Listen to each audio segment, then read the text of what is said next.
Many people have undergone terrible traumas in their lives, and long after those traumatic events have passed, not only do painful memories linger, but also deep emotional wounds remain. These invisible inner injuries produce feelings of hurt, resentment, blame, and guilt. Some wounds and painful memories fade away with the passage of time, but many others do not. Those require a process of emotional healing, a process that replaces hurt and resentment with understanding and acceptance. It's not unusual for spiritual seekers to suffer from unhealed emotional wounds. Many of them assume that their emotional problems can eventually be overcome through prayer, yoga, meditation, and other practices. But that assumption doesn't always prove to be true, at least not in my own life and in the lives of hundreds of fellow seekers I've known over the years. Spiritual practice itself fails to heal many deep emotional wounds for a basic reason. The right solution is needed for a particular problem. For example, pain medication doesn't remove the sadness of a broken heart, nor can a therapist help you when you have chest pain. For these reasons, spiritual problems like desire, disillusionment, and emptiness require spiritual solutions, whereas emotional problems like hurt, anger, resentment, and guilt generally require emotional solutions. Yet, some spiritual teachers completely dismiss the need to address emotional problems. They insist that their powerful spiritual practices are all that you need. For a while, my own guru embraced this idea. Swami Tadatmananda was a highly traditional teacher of Advaita Vedanta. He taught extensively throughout India, not just giving lectures, but also conducting long-term residential courses for especially dedicated students.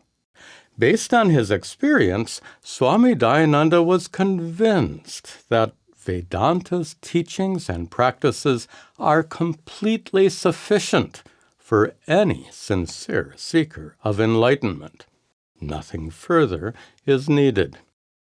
But then, in 1978, Swami Tadatmananda came here to the U.S. to teach a residential course on Vedanta, meditation, and Sanskrit to a group of students who were mostly of Western origin. During the course, he discovered a problem. Vedantic teachings that had proved themselves to be adequate in India seemed to be much less effective here. More than a few of Swami Tadatmananda's students were unable to fully benefit from his teachings because so much of their attention was taken up by their efforts to cope with unresolved emotional issues. Swami Tadatmananda discovered that his Western students were often more emotionally wounded than his Indian students. He attributed this, in part, to the greater number of unstable and dysfunctional families in the U.S. as compared to India. Of course, in urban educated India today, this distinction has largely disappeared.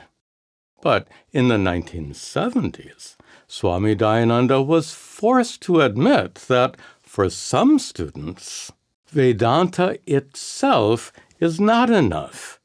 He realized that spiritual growth can be obstructed by deep emotional wounds, and therefore a psychological process of emotional healing is required. Some spiritual teachers acknowledge the fact that spiritual growth can be obstructed by emotional problems, and yet they still reject the need for psychological or therapeutic remedies. They sometimes give the example of the great 16th century female saint, Mirabai. According to legend, her parents forced her to marry against her will, and then, after both her husband and father died, she was subjected to merciless cruelty at the hands of her in-laws with whom she lived.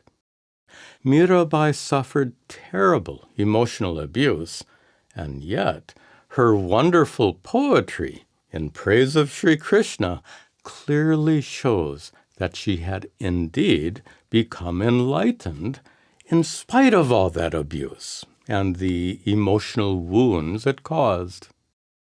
But to use this anecdote to dismiss the need for spiritual practitioners to address their emotional problems would be a big mistake for several reasons. First of all, Mirabai's emotional wounds were doubtlessly healed by her intimate devotional relationship with Sri Krishna. She not only felt tremendous love for Sri Krishna, but she also felt his limitless divine love for her. To feel so deeply loved is itself a powerful means for healing. Such love is highly therapeutic. For instance, psychologists say that therapists' unconditional acceptance of their clients is often far more helpful than the particular therapeutic techniques being used. So, Mirabai's emotional problems were indeed addressed. But also, to make Mirabai into a role model for emotionally wounded practitioners to emulate is completely unrealistic. She was a great saint, uniquely endowed with a depth of bhakti that few, if any, modern practitioners can reach. For this reason, to rely on bhakti alone for emotional healing seems unwise. There's a role for psychological and therapeutic techniques. Today, some spiritual teachers, especially here in the West, stress the importance of so-called shadow work. Shadow is a term coined by the famous Swiss psychiatrist Carl Jung to describe personality traits that are hidden or repressed. Usually, they're immature traits associated with feelings like anger, hurt, blame, and so on. Even though Jung's concept of shadow is only 100 years old, modern teachers who incorporate shadow work are not actually promoting a new kind of practice. Teachers in ancient India fully understood the importance of removing emotional obstacles to spiritual growth, and they guided their disciples accordingly. An excellent example of this can be found in the works of Adi Shankara, the foremost teacher of Advaita Vedanta. According to Shankara, Vedantic teachings can lead to enlightenment only for those who are fully prepared, those who are endowed with certain qualities or prerequisites that Shankara calls adhikaritvam, preparedness. Unless you possess each of these prerequisites, and in sufficient measure, enlightenment will forever remain out of reach. One of those prerequisites is shama, mental quietude or serenity. Shama is the quality of a mind that never gets disturbed by strong emotions or painful memories that often seem to bubble up, so to speak, especially when triggered by certain events. Those emotions and memories can force themselves into your mind because they're driven by a kind of mental pressure. And that mental pressure can accumulate when emotional problems are left to fester for a long time without being addressed. The very fact that Shankara considers Shama to be a prerequisite for enlightenment suggests that every aspirant needs a great degree of emotional maturity. Now, let me share with you some important observations about my own spiritual practice.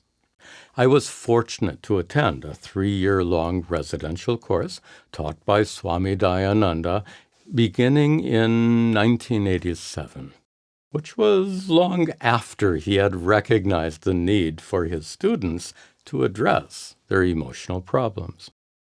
Not surprisingly, he often interwove psychological topics into his daily classes on the Bhagavad Gita, Upanishads, and other scriptures.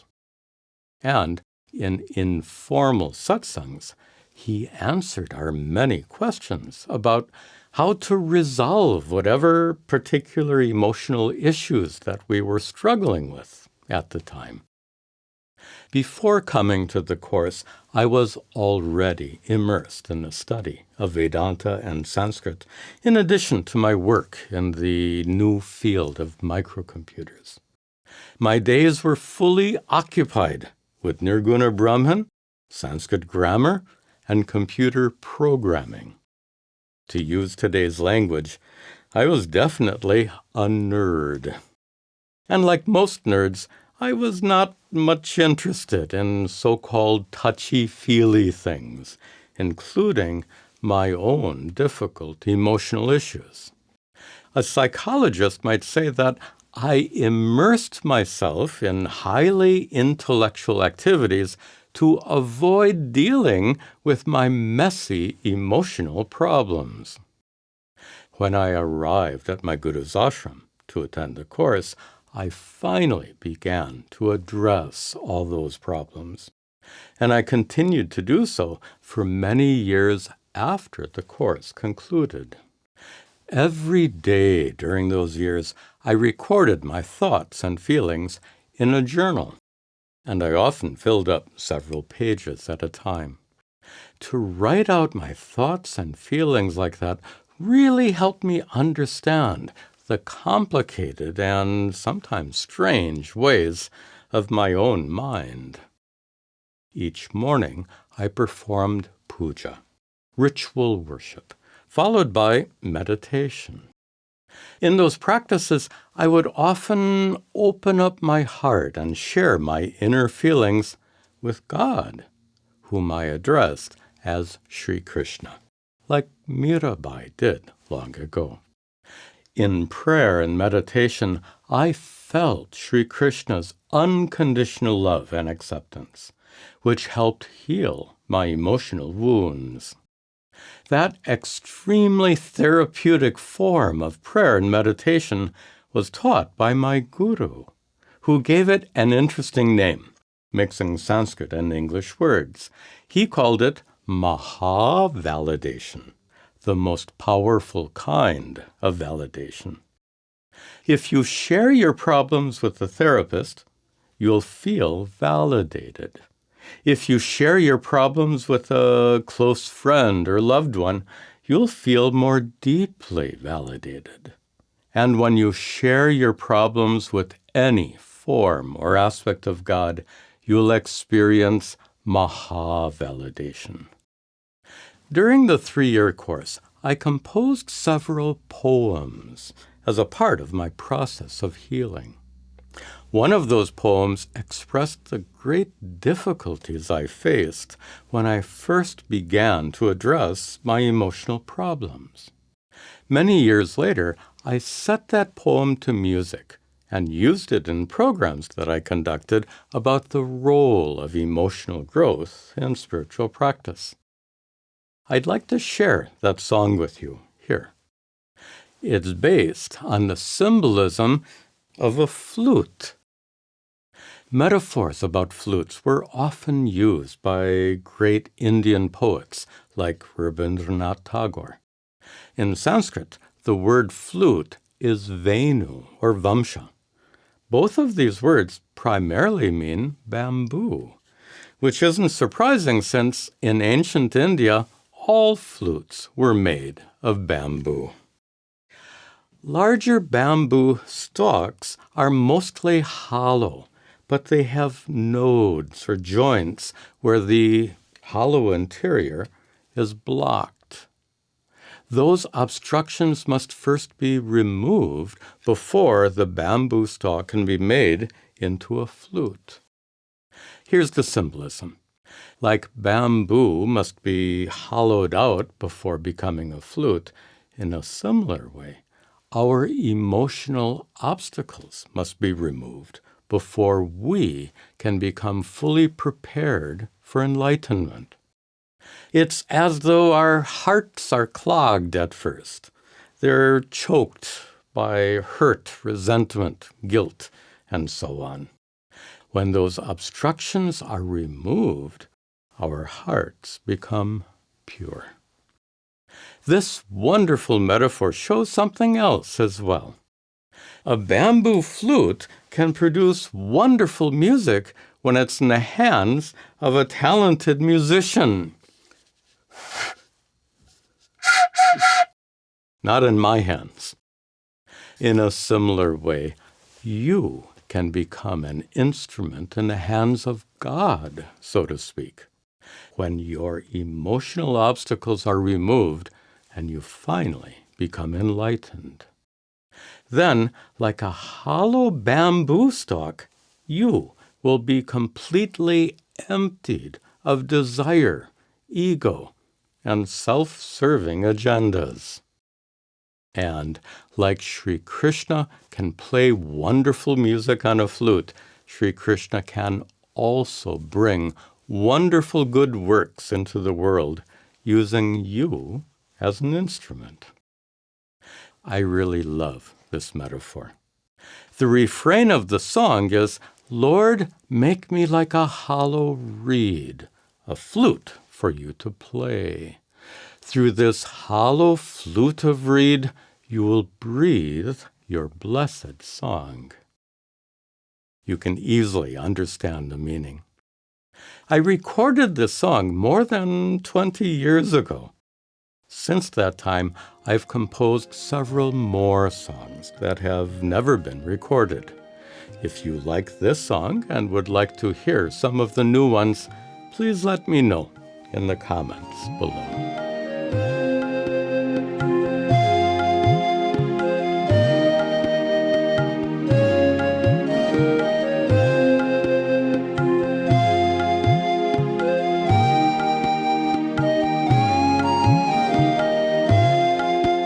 I try to be loving, warm and kind to all, but sometimes my heart shrinks, cold and brittle and small.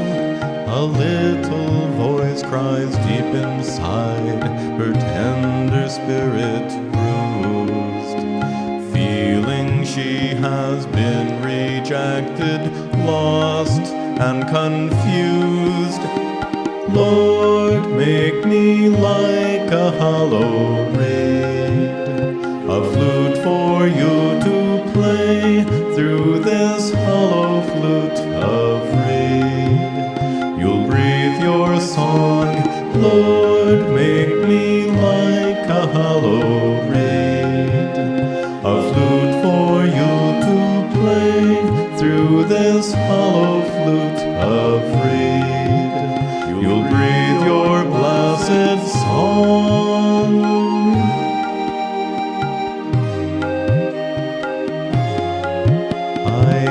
want to be peaceful, free from all desires, but some of my cravings still rage on like fires. A hunger burns within my soul, nothing satisfies. As these yearnings are fulfilled, still more do arise. Lord, make me like a hollow reed, a flute for you to play through this hollow flute of reed. You'll breathe your song, Lord, make me like a hollow reed, a flute for you to play through this hollow flute of reed.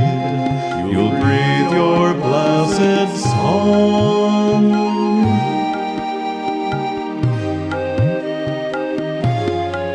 I try to be cheerful, thankful for this life, but some of my memories pierce me like a knife.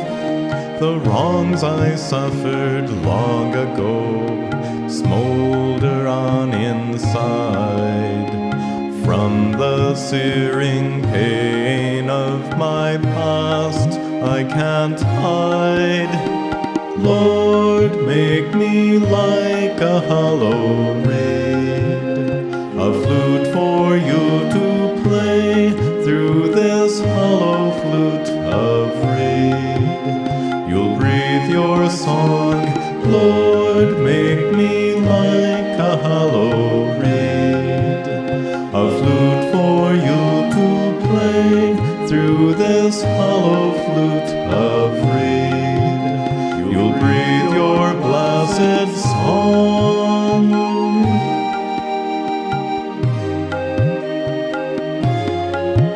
My mind churns with troubles, whining like a child.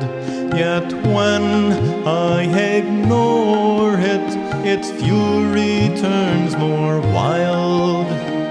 As each season passes by, I advance in years. Why then have I not grown wiser through all my tears? Lord, make me like a hollow reed, a flute for you to play through this hollow flute of reed.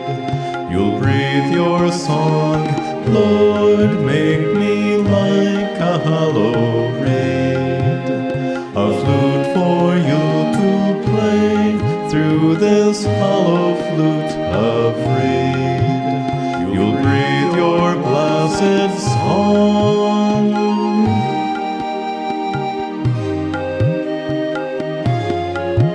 I want to be selfless, helping without fail.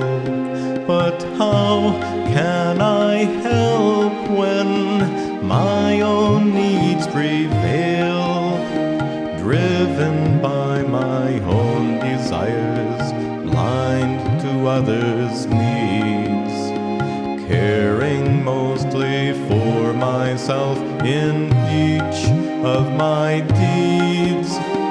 Lord, make me like a hollow reed, a flute for you to play through this hollow flute of reed. You'll breathe your song, Lord, make me like a hollow reed, a flute for you to play through this hollow flute of reed.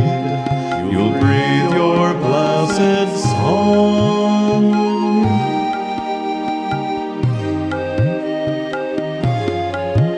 I want to be gentle, never causing pain, but sometimes when I react, my power of judgment wanes. Just a moment is enough to inflict a wound by a hurtful action or a word spoke too soon. Lord, make me like a hollow reed, a flute for you to play through this hollow flute of reed. You'll breathe your song, Lord, make me like a hollow reed, a flute for you to play through this hollow flute of reed. You'll breathe your blessed song.